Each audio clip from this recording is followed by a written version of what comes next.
His mother, the late much missed Princess of Wales, Diana, I cannot help thinking of her because when those boys were young, she made them promise to each other that they would always be friends and always support each other and always love each other.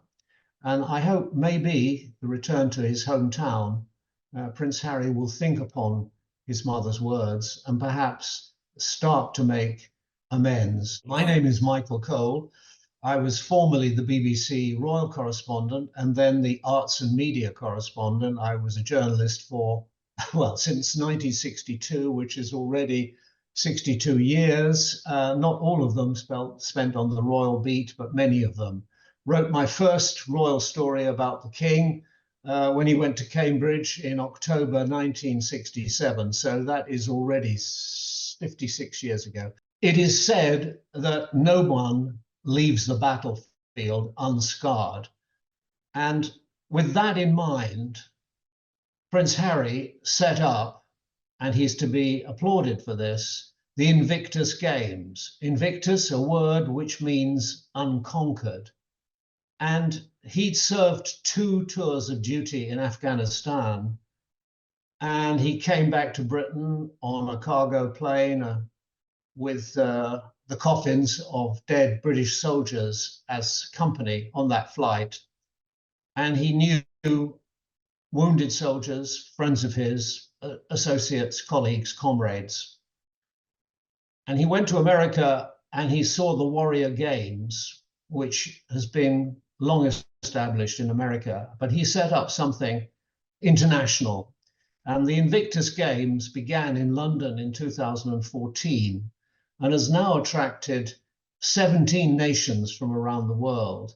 And they're wounded ex-service people, traumatized people, people who've got terrible wounds and are coping with them. They are taking part. The last Games was held in Dusseldorf on the Rhine in Germany.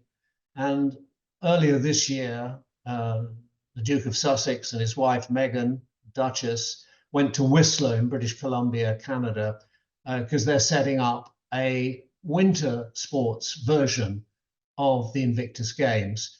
So Prince Harry is coming back to London, the city of his birth, to take part in a service at St. Paul's Cathedral, the Cathedral Church of London, during which he will make a reading. He will do a reading during that service.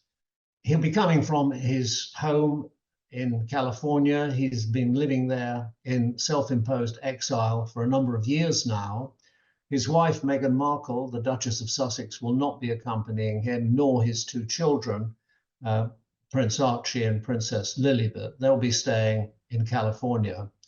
While he's here, I would suspect and expect Prince Harry to have a word with his father to see the King.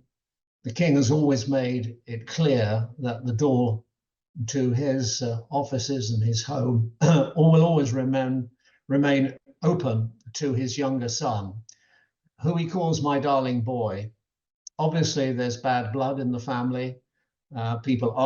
He's at daggers drawn with his older brother, Prince William, which is the greatest pity, because when Prince Harry got the Invictus Games going, he did it in company with the Duke and Duchess of Cambridge, who are now the Prince and Princess of Wales, William and Kate. They all worked together on this because Prince William had also served very well in the services in the RAF principally. And but they're not on speaking terms. I would think it would be very unlikely for Prince Harry to see his older brother. There's too much bitterness between them at the moment for that. But the Prince will be here in London, where he was born, at the hospital in Paddington. And of course, his mother, the late much missed Princess of Wales, Diana, I cannot help thinking of her because when those boys were young, she made them promise to each other that they would always be friends and always support each other and always love each other. And I hope maybe the return to his hometown, Prince Harry will think upon his mother's words and perhaps start to make amends towards a reconciliation with his brother, which at this moment is a very long way away. As Muhammad Ali said in a completely different context, there are two chances of that happening, slim and none. And I would put my money on none.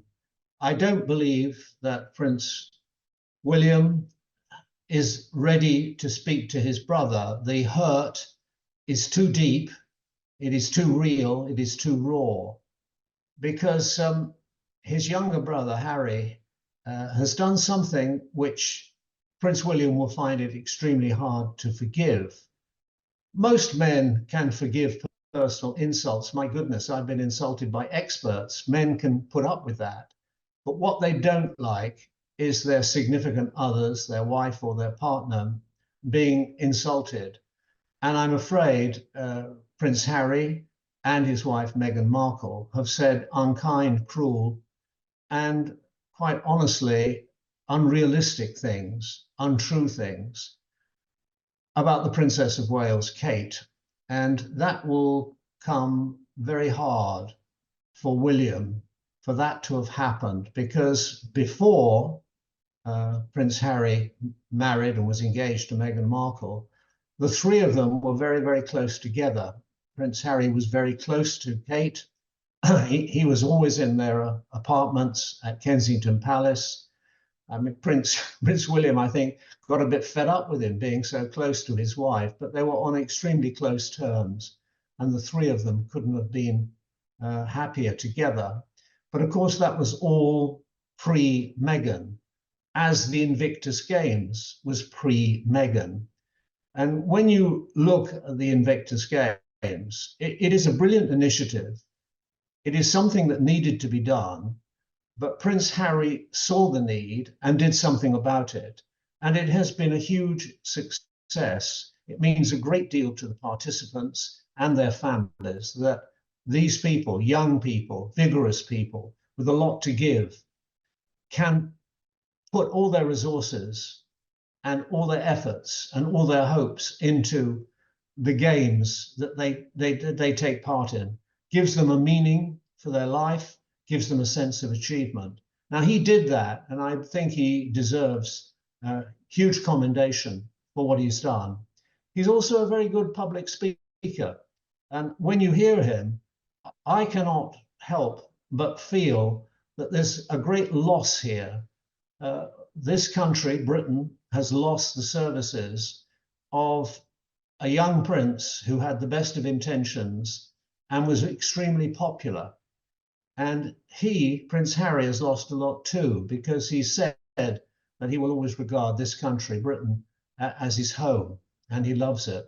Well, they've both lost. We've lost, he's lost, by this terrible hiatus, this distance between them.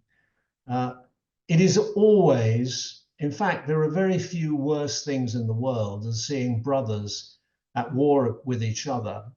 And when it's brothers of the royal blood, it's somehow even worse, because these two young men had lives of unbelievable privilege. They were given every advantage the world can possibly convey and bestow. And yet they haven't been able to resolve their differences between them. It's a great pity. And I hope that while he's in London, Prince Harry thinks about that and perhaps takes the first steps to trying to bring about a reconciliation. I think you can only look at the reality. Before he was engaged, before he was married, he was the happy prince. He was the boy joking with Usain Bolt on the running track. He was always having fun. He was always being cheeky and rude, even on this day today, the 13th anniversary of the wedding of his older brother, Prince William, and Kate Middleton, now Prince and Princess of Wales. He was always there saying the perhaps sometimes rude and cheeky things, but he was part of this country and he was enormously popular. And all of that changed after the wedding. And I think it's the greatest pity because this country and this royal family could not have gone further out of their way to welcome Meghan Markle into the country and into the royal family. The Prince of Wales, as he then was, now King, King Charles III, paid Meghan Markle the greatest of compliments. He offered to walk her down the aisle when she married at St. George's Chapel at Windsor, because her own father, Thomas Markle, was estranged from her, as are most of the members of her family. And he did that. He didn't have to do it, but he did it as an act of love and welcome. And the late Queen, Queen Elizabeth II, went out of her way to become friendly with Meghan's mother, Doria, during that period. And when the carriage ride went through Windsor Great Park, the crowds were 20 deep, cheering to the echo this new, young, newly married couple. Every single newspaper in this country, the national, Sunday, local, regional, weekly, they all welcomed her. The phrase that was a breath of fresh air, we're glad to see her. It was universal. Very rarely across the press is there unanimity, but there was unanimity in the welcome that was extended to her. The fact that it's turned so sour, resulting in the Prince and Meghan and their newly born young son, Prince Archie, disappearing, going into self-imposed exile, first in Canada and then in California, which maybe was her original intention anyway and destination. It's the greatest pity because in this world there's enough trouble, and blessed are the peacemakers because they will inherit the earth, and somebody has to make peace there. When Buckingham Palace announced that after prostate surgery at the London clinic, it had been discovered that the king had cancer, after that announcement was made, Prince Harry flew overnight from Los Angeles, 5,000 miles, to London in order to see his father. The meeting took place either at Clarence House, the home of the king, and it either lasted 30 minutes or 35 minutes, certainly under an hour. But the king waited to see his younger son, and then he went off to Sandringham House by helicopter to continue his treatment and his recuperation and recovery from the cancer treatment that is now he is now undergoing. So the king has always made it clear that his door is always open. There's always a place for the prodigal son.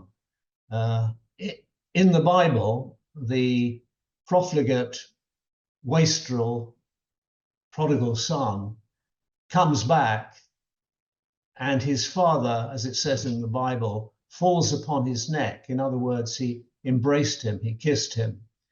But that only followed the son making recompense, making apology, making it clear that what he had done wasn't right, and he regretted it. Well, on the part of Prince Harry, there has been no regret at all about what has gone on.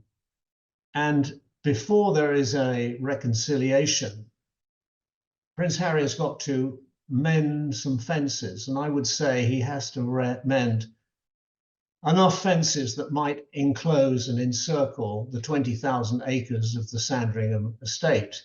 And with regard to Meghan Markle, the Duchess of Sussex, in her kitchen in Montecito, I think she's going to have to bake a humble pie, probably as tall as a Californian redwood, and then eat it, because the allegations that have been made against, in particular, the King and the Princess of Wales, Kate, who is battling her own cancer, undergoing her own cancer treatment at this moment, are particularly egregious allegations in quite clear terms in the interview they gave with Oprah Winfrey, and in his book Spare, and in a book that has been written by a man called Omid Scobie, who is a fan of the Sussexes and more or less their amanuensis, a book called Endgame. The allegation of racism was clearly made, that Meghan, when she joined the royal family, was shown disdain and coldness and a racist attitude. Now, racism is a very toxic and egregious charge to make, because to refute it, you have to prove a negative. You have to prove, I am not what you say I am.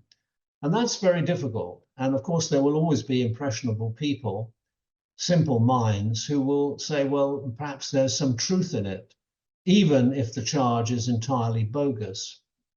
It's particularly bogus in the case of the king, because like his mother before him, he's devoted his life to not only leading the very diverse country, which is the United Kingdom today, but he's the monarch of 14 overseas realms, and he's the head of the Commonwealth, which spans the globe and includes people of all different religions, races, ethnic backgrounds. And to make that charge against the king, who by his actions throughout his life has shown the obverse, the opposite, the negation of racism, is very, very hard indeed.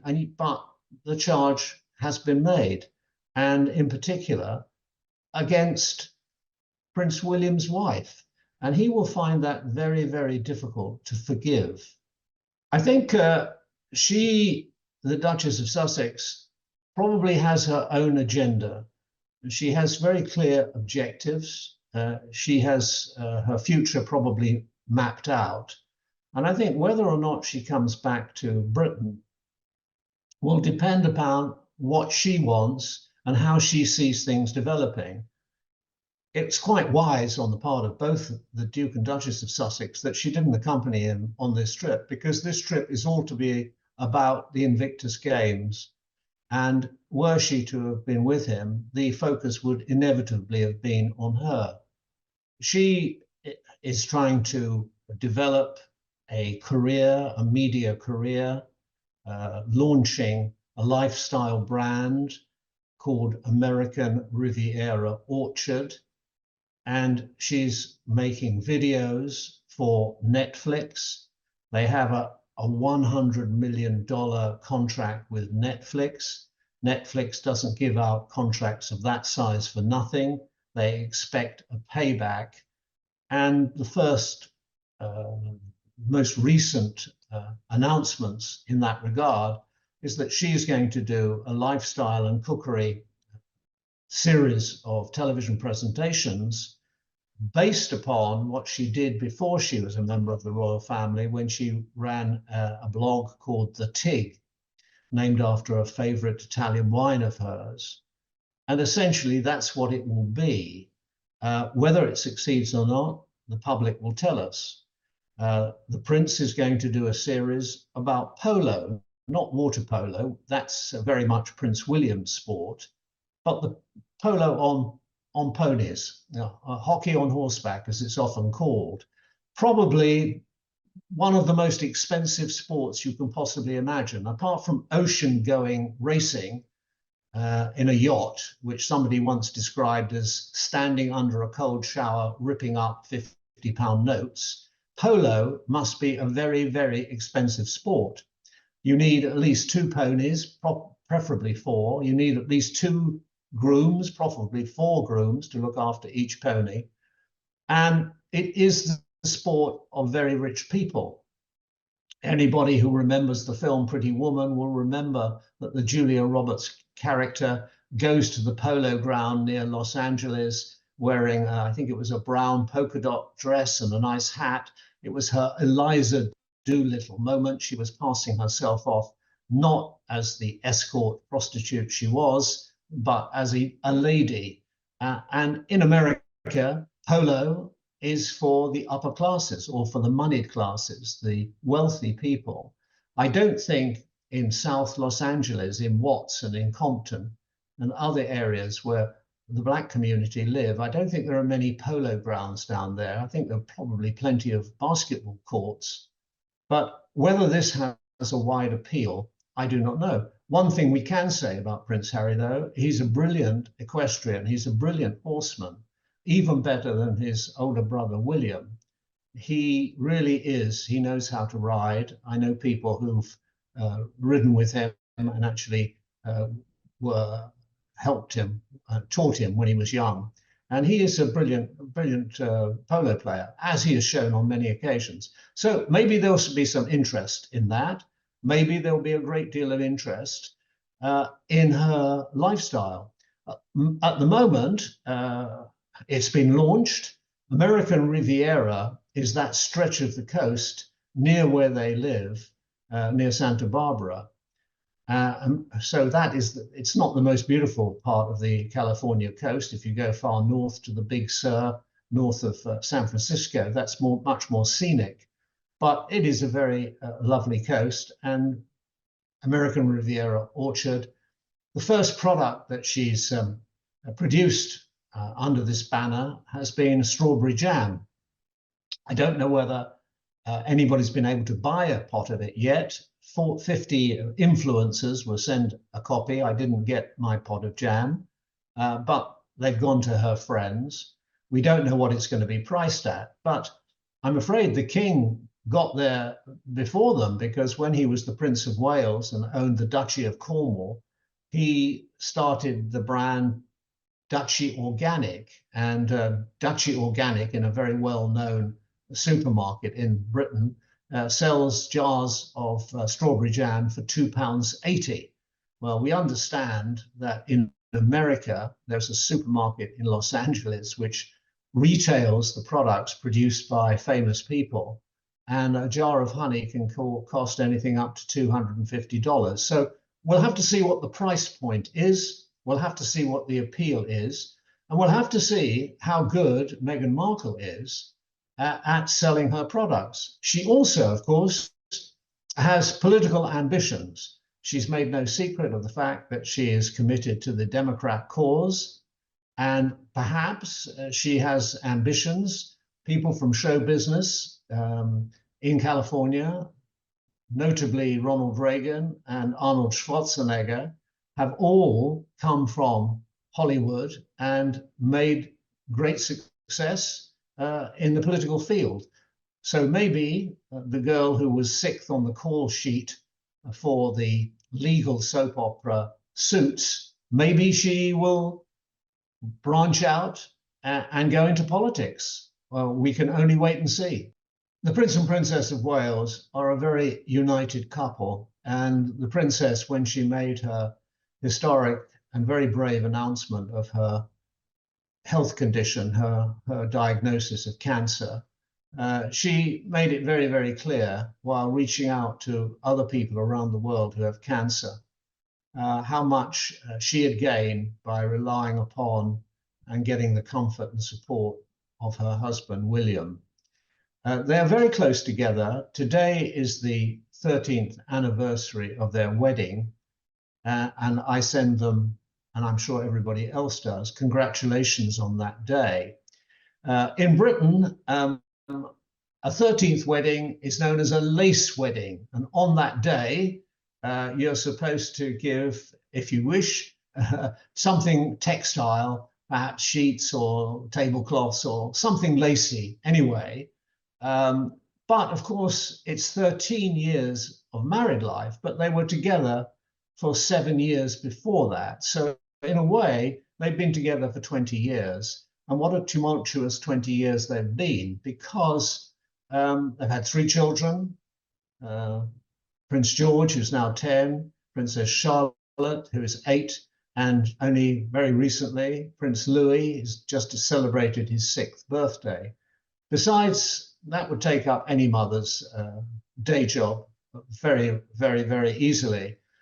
But in addition to that, the princess has made a great success of her royal role. She wasn't brought up expecting to be possibly the future queen, but she's learned on the job and she's done extraordinarily well. If we went to central casting in Hollywood and asked, would you please cast for us the perfect princess, they would come up with somebody like Kate Middleton, the Princess of Wales. And she has shown how to do it. Wherever she goes, she lights up the room. Her interest is very genuine. The very first job she did as the new Duchess of Cambridge after her wedding was at the East Anglian Children's Hospice. And she made a very good speech, quite a daunting thing, something that Princess Diana never really welcomed, although she got quite good at it latterly. She made a very good speech. She made a very good impression. And she's worked very hard for the good causes of which she is a patron or a leader or a supporter. And the king himself has recognized this. He has paid Kate a singular honor. He has made her a companion of honor. She's the first ever royal personage to be made a companion of honor. These companionships are very rare. There's only 66 of them, and they tend to be people who've made a success in the arts or sciences or literature. And they're invited personally by the monarch to become companions of honor.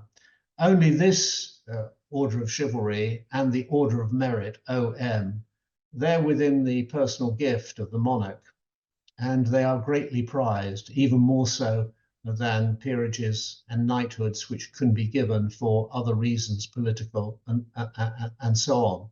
So the king, I think, probably sees in Kate the daughter he didn't have. He certainly admires her. They're extremely good together. If he refers to her, he refers to her as my beloved daughter-in-law. And obviously, she's going to need all the support that is available. And when she was in the London Clinic, famous private hospital in London near Marylebone Road, the king was in a nearby ward, and he and the Queen Camilla, both went and visited Kate on, I think, two occasions while they were both in that hospital. So they think a lot of her, and she's shown courage, bravery, grace under pressure is, I think, Ernest Hemingway's definition of courage, grace under pressure. And she certainly showed that. With her broadcast, she wrote every word, she delivered every word, she did so perfectly.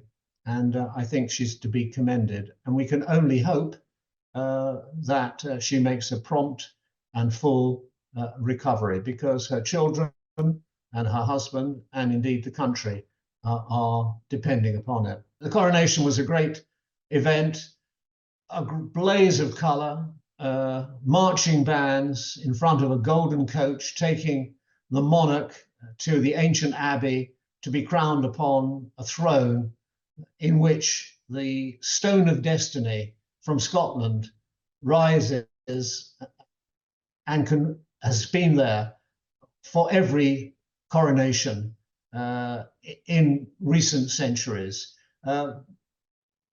Britain hadn't seen the coronation of a king for 84 years, since 1937, the coronation of King George VI, King Charles's grandfather. So it was a splendid occasion, and it was carried off brilliantly. I'm one of the few people still around who can remember the Queen's coronation on the 2nd of June, 1953. I was 10 years old at the time. And that coronation was the birth of the television age. My father went and bought a 12-inch black and white television from Curry's in Wembley High Street. And in our back room, 17 people, I didn't think we had 17 seats in the house, but counting the piano stool, we had 17 seats, people sat there and watched the flickering black and white image for hours on end with only my mother's luncheon meat sandwiches to sustain them until the very last frame of the coverage of the Queen's coronation. And that ushered in, as I say, the television age when Richard Dimbleby, the BBC's main commentator, high up in the rafters of Westminster Abbey, whispered, using the historical present tense, "The Queen is crowned." I mean, it sent the hairs on the back of my 10-year-old neck up and actually made me want to be a television reporter, which in due course I did become. So that was a great event. The King's coronation was very different. It was to some extent slimmed down, but the King takes a great interest in royal rigmarole, and every single bell and whistle of the service was included. It was an hour shorter than the Queen's, and instead of 8,000 people inside the Abbey, and I don't know how on earth they got them all in with their coronets and robes, but 8,000 people in 1953, it was only 3,000. But it was a great event with beautiful music and great spirituality. And people, of course, admired it as a great spectacle. They admired the precision, they admired the planning, but also they recognized that this coronation is the most important moment in any reign, and it guarantees, it cements, it confirms our freedoms under the crown. That is why it is so important. There's no moment in a reign that is more significant than a coronation. And it was brilliantly carried off. And we went on without any pause to what was the first year of an excellent reign. The King did extraordinarily well in the first complete year of his reign, with state visits to Germany and then France, a visit to a Commonwealth country, key Commonwealth country, Kenya. He did extraordinarily well and had the coronation in the middle of it.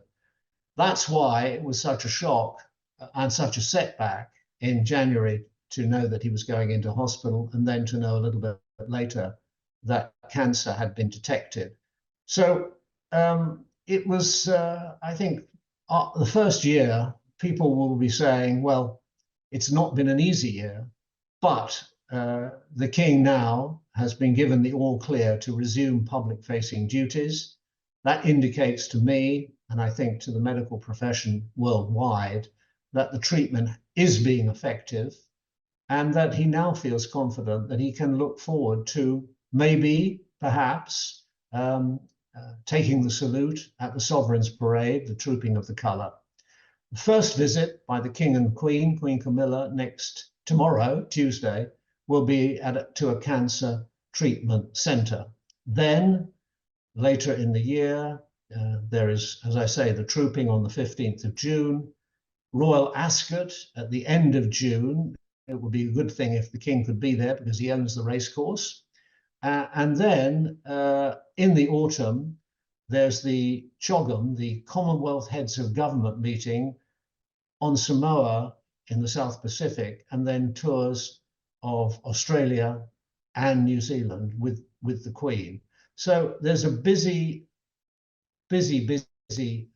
calendar ahead.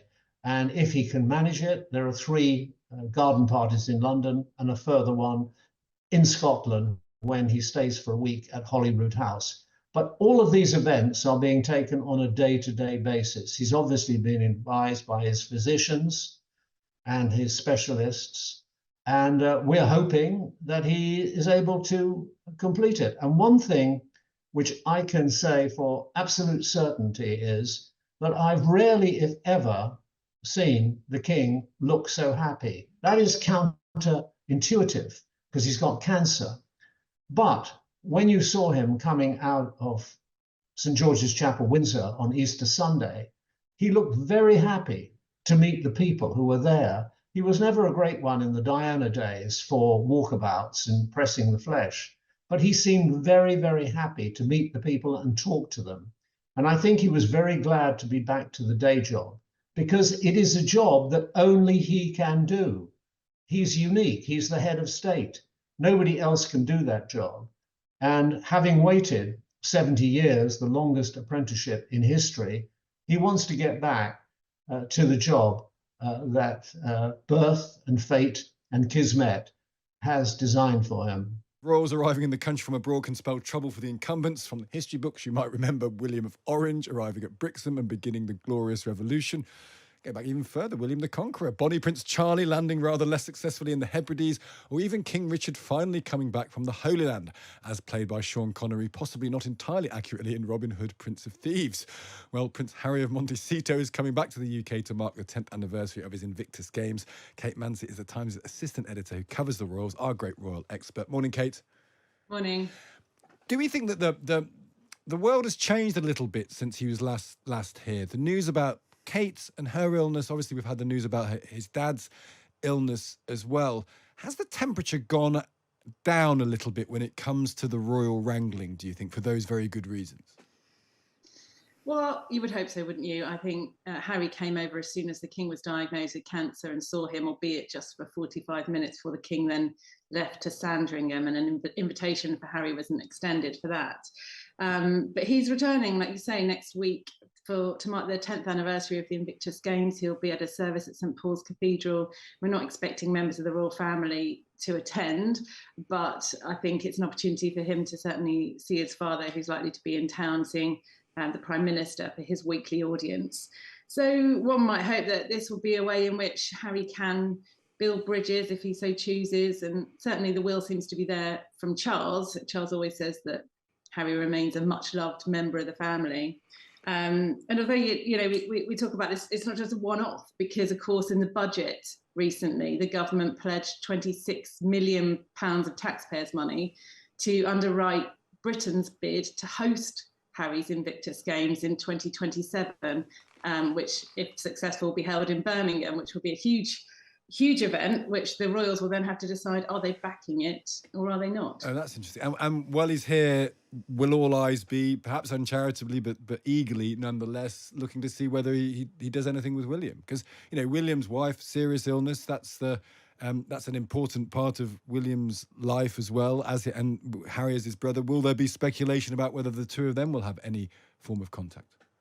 When you talk about the temperature dropping, I think it would have to drop to kind of very unseasonable levels for hell to freeze over before William would sit and have lunch with Harry. It was very clear last time he was in town that William had no intention, no plans in his diary to see his brother. Kensington Palace didn't need to brief like that if they didn't want to. But I really think that's it would have to go a long way for William and Harry to make up now, particularly after all the kind of arrows that have been slung in their direction.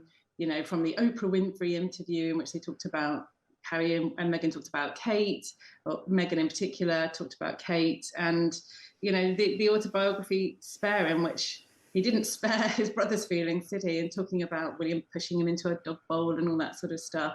So I think relations are strained, to put it mildly. Yeah, not improving anytime soon. Kate, great to speak to you as ever. That's Kate Mansey, the Times' assistant editor, covers the Royals, our royal expert. As we've said before, families don't have to get on, and there's no reason why a royal family would be any different to the rest of us. This Games has always been a launch pad. Everybody is here for a different reason, and only you will know that reason. You, your family, and your friends as well. But make the most of this opportunity. This is your opportunity. This is your chance. And for many of you, I know it's a second chance at life. And I know that many of you here have struggled over the years, and some have struggled more than others. But the fact of the matter is, you're here now. And therefore, you have this amazing journey, this amazing opportunity in front of you, not only for yourself, but to share with everybody else in this room, but more importantly, to share with your family and friends, and those people that have been with you by your side throughout, whether it before injury or after, or both. Medals. Look, you all want a medal. It's ingrained in us to want to win. For those who have done Invictus before, know that it's not about the medals, it's about the taking part. And I also know that you guys know that that's what it's about as well. But when you finish that, when you cross the finish line, and regardless of where your position is, I know exactly what you guys are all going to do. You're going to turn around and you're going to congratulate every single other person that comes over that line, regardless of what strip they're wearing. There are 17 other nations coming. You will be amazed of how many new friends and how many stories that you can compare your own to when you meet all of these individuals. You have an ability to inspire each other. Back in 2014 when we started this, it was very much all about you, and it still is all about you. But do not underestimate, and take it from me and everybody else that isn't wearing a team shirt, your ability to inspire the general public, civilians, other people that have been in similar positions to you.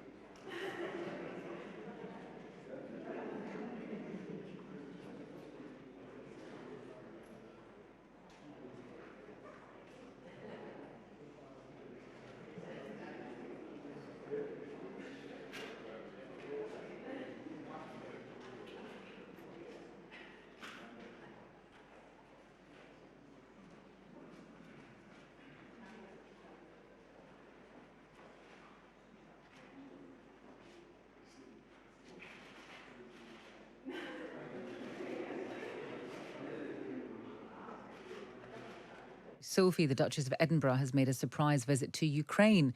She's the first royal to visit the war zone since the fighting began in February 2022 and has met President Zelensky and his wife Olena. Could this sort of thing become more common, and what does it all mean? We're joined by the royal correspondent Sarah Hewson. Morning to you, Sarah. Morning, Asma. Why has this happened, and why Sophie? Well, the Duchess of Edinburgh was there on behalf of the Foreign and Commonwealth Office, representing the royal family, but also as part of the work that she's been doing for some years now around preventing sexual violence in conflict. She's travelled the world for that work, going to countries like South Sudan, to Sierra Leone, to Kosovo, to Colombia, for example. She'd long wanted to go to Ukraine, and yesterday that visit happened. As you say, she met President Zelensky and his wife, Elena Zelenska. She passed on a private letter of support from the King. And she met male and female survivors of sexual abuse. She met children who have just been returned to Ukraine, having been forcibly removed from their families and taken to Russia as part of an attempt to erase Ukrainian culture. And she also travelled outside of Kyiv to Bucha to see the scene of a massacre there. Bucha occupied by Russian troops for more than a month in the early stages of the war. And when it was liberated, it was discovered that there had been mass executions, torture, and rape. She described it as an incredibly moving visit yesterday, speaking to those survivors of sexual violence. She talked about women and children being used as weapons of war. And I think for her, this is something she's long wanted to do, and she's a very powerful advocate. And what does it mean for, well, I suppose, what does it change in a way? I mean, it could be a soft and small, nuanced thing, but what difference does a visit like this by a royal make? Well, it's that soft diplomacy that we talk about so often, isn't it, Asma? We know that the royal family have been long-time supporters of Ukraine. Last February, President Zelensky was welcomed to Buckingham Palace by the King. In February of this year, Queen Camilla held a meeting with the First Lady at Clarence House. And on the second anniversary of the conflict, the King issued that very strongly worded statement where he talked about the unprovoked attacks and the indescribable aggression that had been meted out by Russia to Ukraine. So this is part of a long-running campaign of support by members of the royal family, but it's very significant, the most high-profile gesture of support yet, having a member of the royal family visit the country in person. Now, back home, the King returning to public duties. What is he going to be doing? Do we know how regularly he will be performing his public duties at the moment? Well, we've just got the first of his engagements announced, and also a royal tour later on in June by the Emperor and Empress of Japan. But we're told there will be more engagements coming up in between that period. So today, a very carefully chosen engagement for the King and Queen Camilla. It's their first joint engagement since mid-November last year. So it's a long time since we've seen them out and about together. And they're visiting a cancer treatment centre. They're going to be meeting medical staff. They're going to be seeing patients and their families. I think there's a clear message they want to send. Yes, about raising awareness of the importance of early diagnosis, but also supporting those who are going through it and showing that cancer is a frightening diagnosis, but that life continues. The King, of course, still going through his treatment at the moment, but has been told that he can get back to work, he can get out there and do the job that he is meant to be doing and has been kept away from for all of these months. So I think it will be a very important day for him today. I know he's been frustrated to be kept behind closed doors, but finally to be back out in the public, very significant. And then gearing up towards the summer when it does get very busy with events like Trooping the Colour, it has been suggested that he might want to ride his horse Noble in the parade for that, which would be a big stepping up. We had thought perhaps he would take part in a carriage procession at most, or even just an appearance on the balcony. And not a full programme of events across the summer for him, but still we will be seeing a lot more of the King in the coming months. OK, Sarah, thank you for that. That's royal correspondent Sarah Hewson.